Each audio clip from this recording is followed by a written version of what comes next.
You now are listening to the audio podcast of Prisoners of Hope, the antidote to what ails your heart. I'm your host, Dr. Deborah Whitson. So come on in, pull up a chair, and open up your mind as you get ready to receive the download that hope will bring.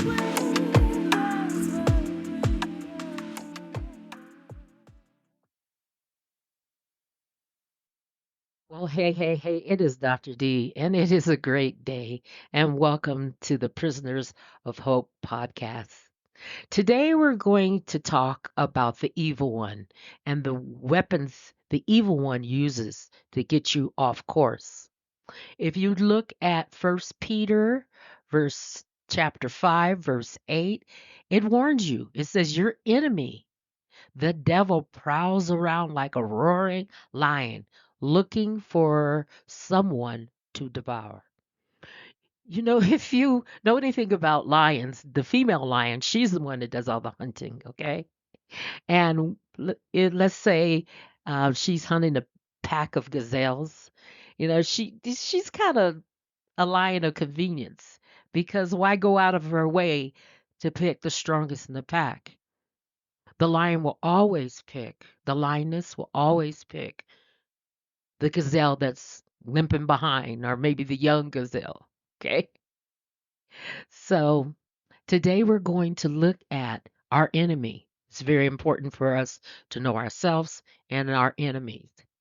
The first part of this series, I'm going to talk about the characteristics of the devil so you know you can recognize him when he approaches you, because he will several times a day, several times a moment. And then as the series goes on, I'm gonna talk about the specific weapons. So we're going to begin with the characteristics, then we're going to go to the weapon, and then we're going to go to your armor. What you could do, what God has given you, the way out He has given you to escape the arrows of the fiery one. So buckle your seatbelt and stay tuned. So let's jump in. Let's look at the characteristics or the character of the enemy.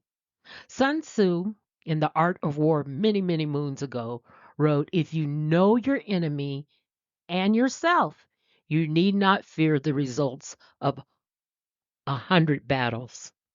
If you know yourself, but not the enemy, for every victory gained, you will also suffer a defeat. If you know neither the enemy nor yourself, you are succumbed in every battle.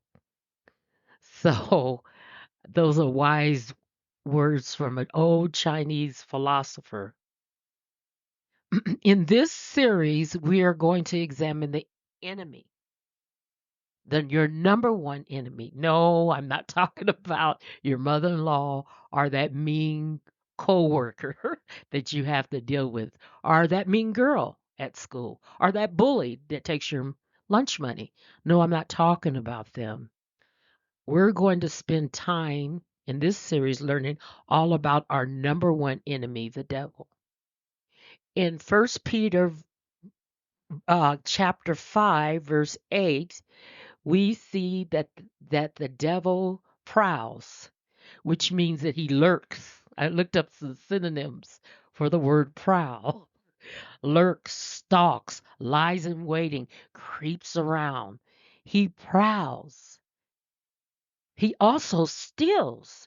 He wants to steal your joy, your hope, your life, your love, your health, your destiny, all the things that God intended you to have in his kingdom.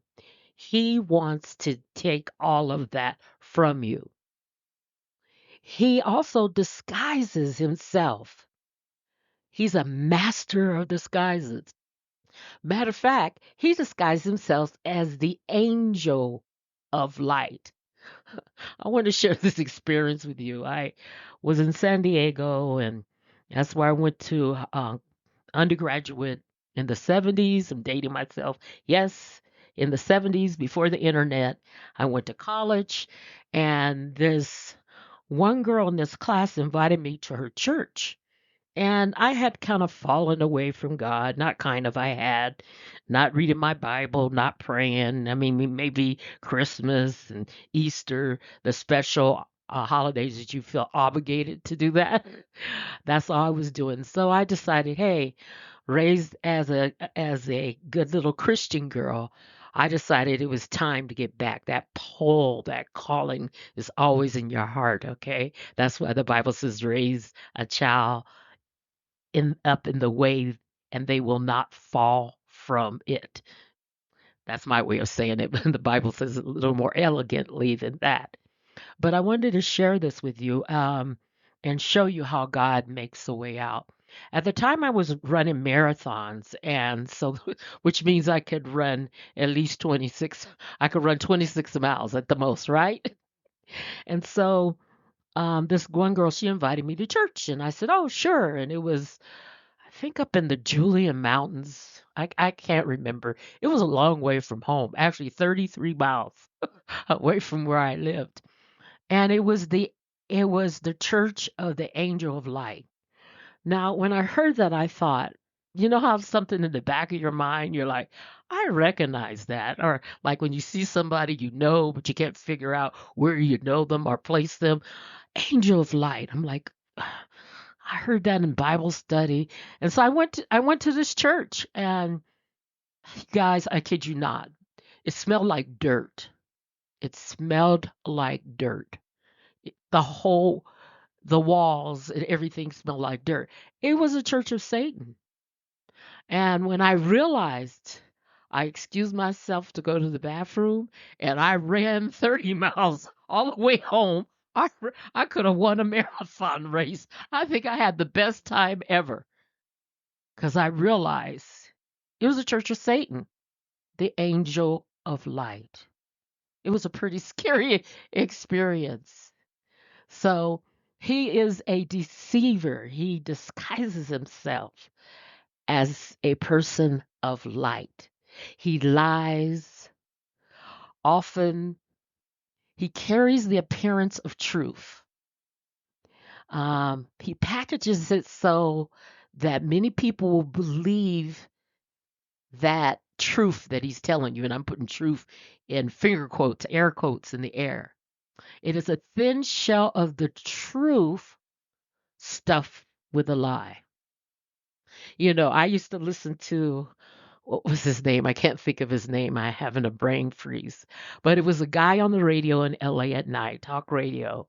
And he was a comedian, and what he would do, he would come on and he had these characters that he would do, different voices, and he always said, "I respect my listeners as the callers I have a question about," because Phil Henry was his name. I knew it would come to me.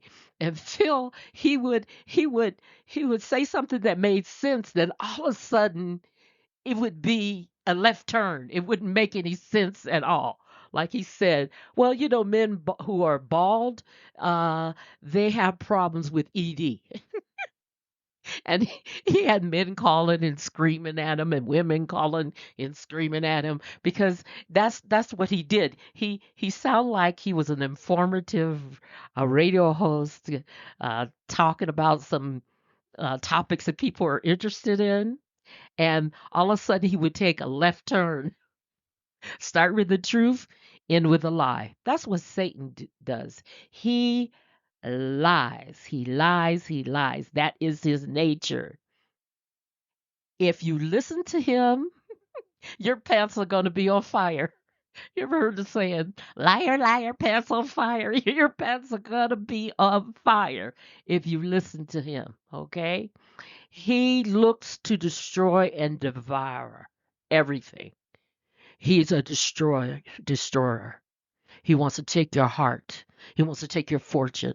He wants to destroy your life. If he can't get at you, he'll come through you, through your best friend, through your family. He is a destroyer. Okay? He also is the father of lies. He just lies, lies, lies. That is the language he uses. God cannot tell a lie, and Satan can't tell the truth. That is his nature. If you listen to him, not only your pants will be on fire, your life will be on fire. Continuing with the characteristics of the enemy, I want you to know that Satan is a fallen angel. One third of the angels revolted against God along with Satan, and they were thrown out of heaven to earth, which is Satan's domain, okay? He is a fallen angel that rebelled against our Holy Father. He has temporary power. God gives the devil temporary power over the fallen world and his demons in it. It's only temporary power.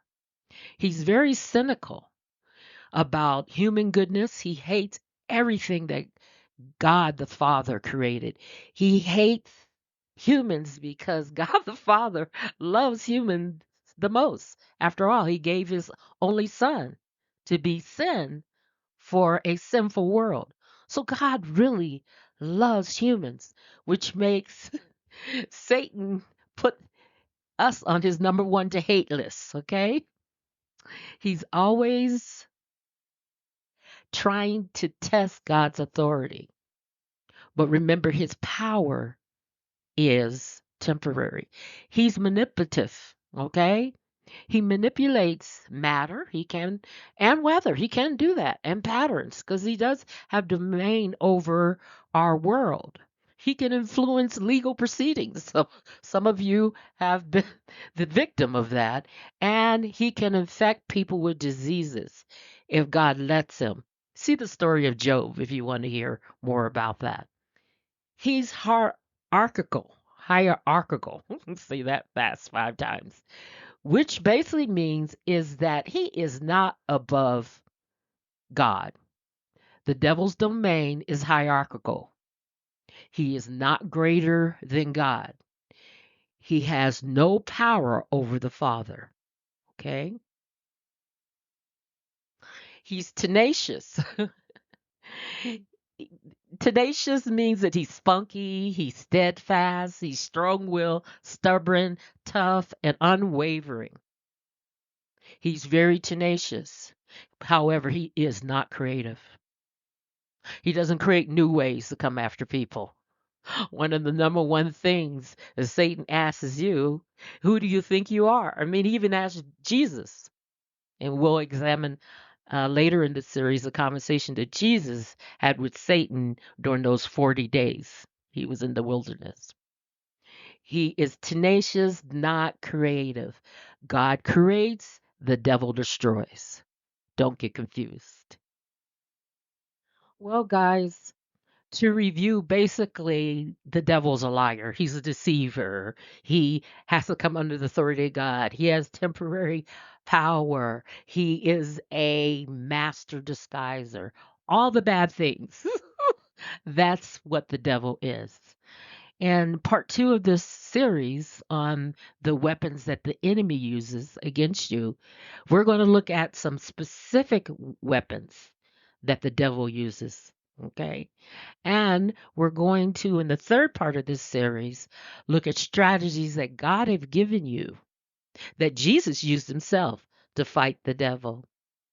Well, I'm hoping that this journey has been good for your heart. Stay tuned for part 2 and part 3. God bless.